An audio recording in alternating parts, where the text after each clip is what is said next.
дар муассисаҳои таълимии ноҳияи вахш бахшида ба 110 солагии шоири халқӣ ва қаҳрамони Тоҷикистон Мирзо Турсунзода ҷамъомаду конференсия баргузор шуда, ҳамчунин дар дарсҳои забон ва адабиёти тоҷик пайваста роҷеъ ба рӯзгору осори Мирзо Турсунзода ва хизматҳои ӯ дар адабиёти муосир ва забони тоҷикӣ маълумот медиҳанд.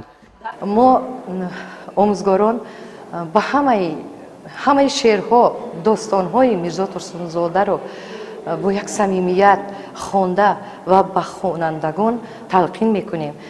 Дар бораи сулҳу дӯстӣ, дар бораи дӯстонро гум макун, шеърҳояш бисёр ба мо таъсири бузург мерасонанд. бе ҳеҷ шак дар расидану шинохти ростӣ, яъне дарёфти ҳақиқат саҳми ин шоири миллати тоҷик на танҳо чашмрас, балки бузург мебошад.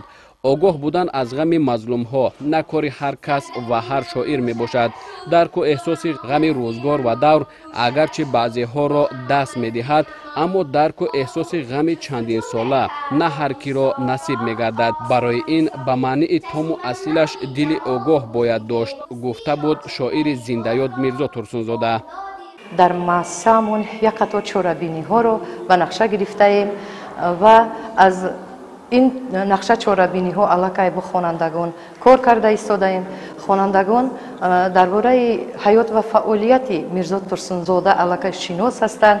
Мирзо Турсунзода 2 майи соли 1911 дар деҳаи хушманзараи Қаратоғи водии Ҳисор дар оилаи Усо ба дунё омадааст. фаъолияти эҷодияш аз соли 1930 оғоз мешавад.